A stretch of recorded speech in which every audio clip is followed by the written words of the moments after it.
Merhabalar, kanalıma, videoma hoş geldiniz. Bugün ne dikeceğiz? Bugün yanları dikişsiz, beli lastikli, böyle penye kumaştan bir pijama dikeceğiz arkadaşlar. Kumaşımız penye, eni gayet geniş, boyu ise 1,10 m arkadaşlar. Pijama dikmek için gereken ölçüler lastikli olacağı için kalça ölçüsü, oturuş yüksekliği ve boyu gerekli arkadaşlar. Benim dikeceğim pijama kalça ölçüsü 116 santim. Penye kumaş, esneklik ralı olduğu için bolluk da vermeyeceğiz. 116/4 yapıyoruz arkadaşlar kalça ölçüsünü bulmak için. 116/4 eşittir 29 geliyor. Evet arkadaşlar, şimdi öncelikle kumaşımın üstünden şöyle bir düzeltme çizgisi alıyorum. Referans çizgisi bize yardımcı olsun diye.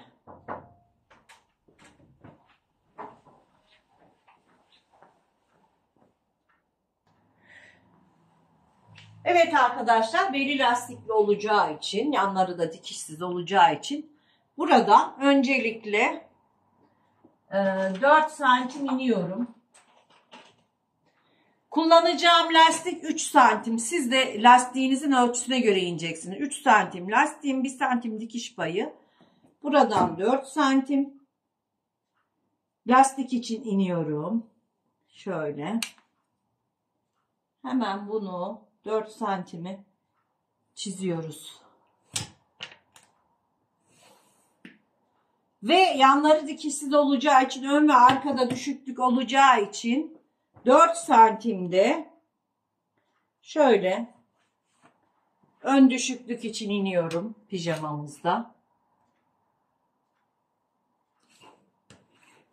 Benim kumaşımın eni geniş olduğu için ölçmeden katladım ve fazlalığını buraya verdim. Siz kumaşınızın enine göre katlarken arkayı öne göre daha fazla katlayacaksınız. Arka ağ küçük olup ön ağ küçük olup arka ağımız daha geniş olduğu için bu alttaki parçayı arka keseceğiz ve daha fazla katlayacaksınız. Benim kumaşım yeterli olduğu için, çok eni geniş olduğu için ben bu şekilde ölçmeden katladım, ama sizin kalça ölçüsünü 4'e bölüp tekrar onu da 4'e bölüp ağ ölçüsünü bulup önü verecek şekilde katlamanız gerekiyor arkadaşlar.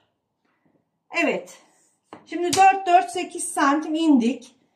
Bu en son çizdiğim çizgiden aşağıya oturuş yüksekliğim olan 28'i iniyorum. Oturuş yüksekliği her bedene göre değişiyor arkadaşlar. Düz bir zemine oturuyoruz. Belimizle düz zeminin arasında kalan mesafeyi ölçüyoruz ve oturuş yüksekliğimizi buluyoruz. Evet. Şimdi oturuş yüksekliğimizi çiziyoruz hemen.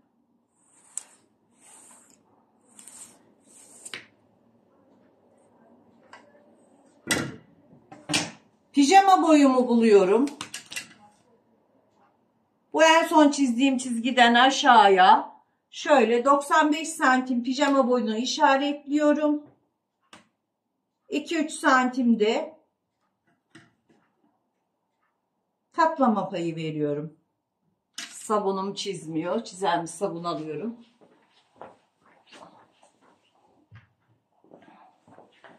Evet arkadaşlar, en pratik şekilde kolayca bu şekilde pijamanızı kesip dikebilirsiniz. 95 boyumuz, 98 katlama boyu. Şimdi buraları da hemen çiziyorum. Boyumuz ve katlama boyumuz. Diz ölçüsünü yerleştiriyoruz. Diz ölçüsünü nasıl buluyoruz arkadaşlar? Pijama boyu bölü 2 yapıyoruz. 95/2 eşittir 47,5. Artı 6 santim ilave ediyorum. 53,5 santim. Şuradan tutuyorum. 53,5'u işaretliyorum. Diz boyunu. Hemen buradan Diz boyumuzu da çiziyoruz. Evet arkadaşlar, şimdi basen ölçümüzü yerleştiriyoruz. Oturuş yüksekliğini çizmiştik. Oturuş yüksekliğine basen ölçüm 29'u 1 santim de pay verelim, yine de rahat olsun. 30 santimi yerleştiriyorum. Belden de 30 santimi çiziyorum. Burayı kapatıyorum. 30 santimden burayı kapatıyoruz. Öncelikle ön bedenimizi çalışıyoruz. 30 bölü 4 yapıyoruz ön A ölçümüzü bulmak için. 7,5 santim. Şimdi 7,5'a buradan bir işaret atıyorum. Bir 7,5 da buradan işaret alıyorum. Burayı pratik bir şekilde ağımızı çiziyoruz. Ön ağımızı. Çok geniş olsun istemiyorsanız şuradan 1 santim içeri girersiniz. Şurayı şöyle çizeriz arkadaşlar. Evet, benim diz genişliğim 25 santim. Hatta şöyle rahat olsun 26 yapalım. 26'dan işaretini atıyorum. Paça genişliğim ise 22 santim. 22'den çiziyorum. Paçayla dizi birleştiriyorum düz cetvelimle. Ön ağımı ise riga cetvelimin şöyle dışıyla şu şekilde birleştiriyorum. Evet. Şimdi arkaya geçiyoruz arkadaşlar.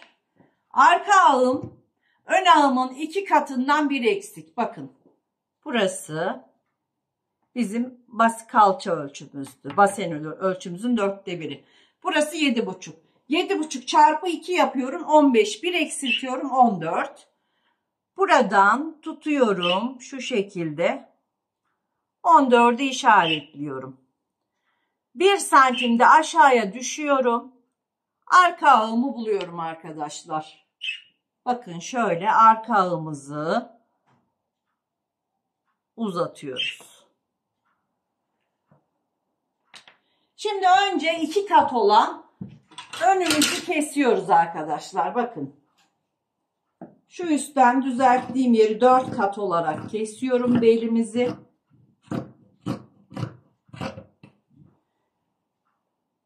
Şuradan 2 katını alıyorum. Bakın arkadaşlar, arka kumaşımıza ellemiyorum. Önümüzü alıyoruz. Ön ağımıza hiç dikiş payı falan vermiyoruz. Ön bacağımıza 2 katını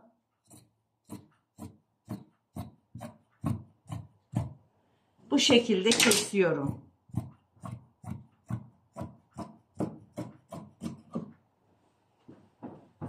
Alttan boyumuzu da bu şekilde şöyle keselim.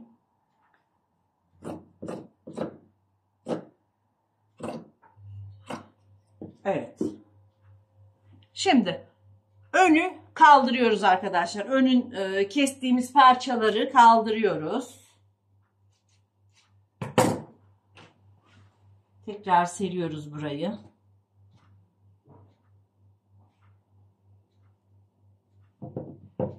Şimdi arka ağımı yeniden buraya yerleştiriyorum arkadaşlar. Bakın 14 santim. Şu şekilde. 1 santim de aşağıya düşüyorum. Dizden 2 santim veriyorum.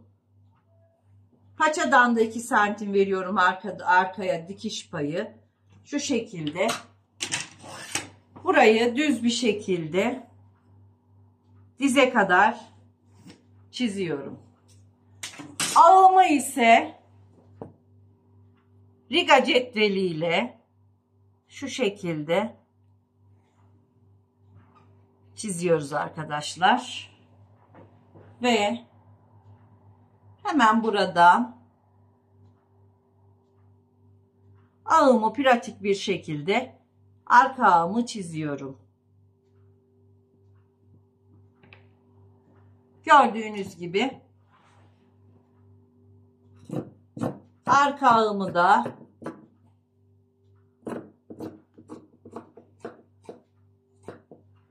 kesiyorum.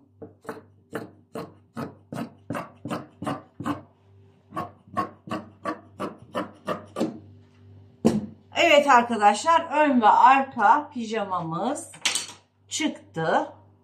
Şimdi burası ön. Ortaya çıt atıyorum. Önümüzü alıyoruz bu şekilde. Arkanın yarısından doğru paralel olarak önden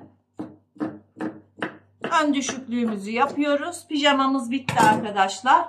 Şimdi dikişe geçiyoruz. Benim kestiğim bu pijama 46 beden. Ben 46 beden pijamalarda 72 santim lastik kullanıyorum şöyle. Lastiğin de esnekliğine göre arkadaşlar. Şimdi makinede dikiyoruz.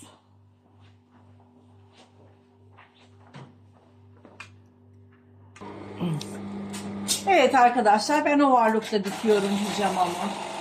Önce ağlarımdan başlıyorum. Arka ön ağa dikiyorum.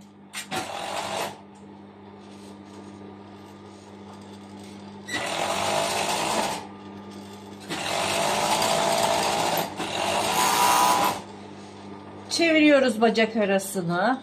Açıyoruz. Paçadan başlıyorum.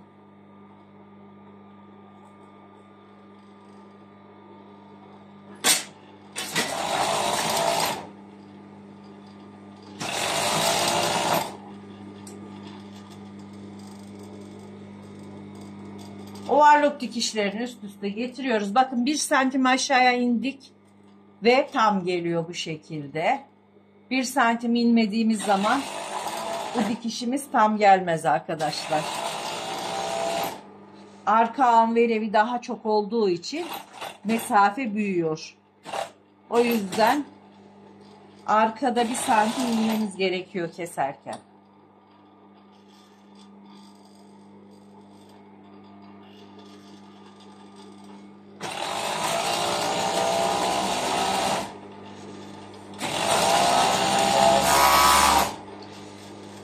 Pijamamızı diktik.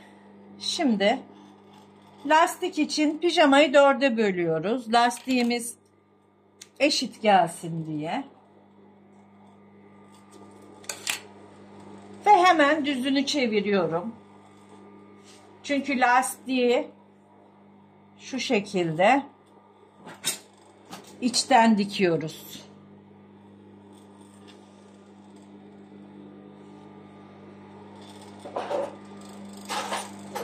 Lastiğimizi de 4'e bölüyoruz.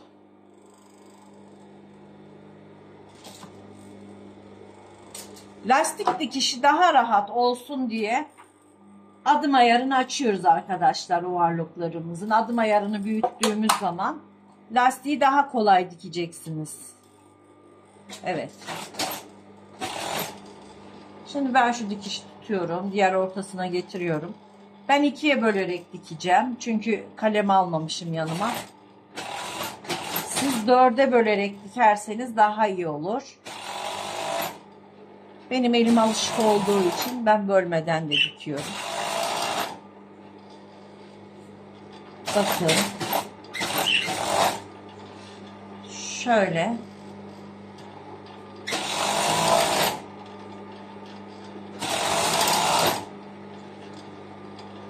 Lastiğimizi kestirmeden, ovarlı olmayanlar düz dikişte de yapabilir arkadaşlar. Zikzak ayarında.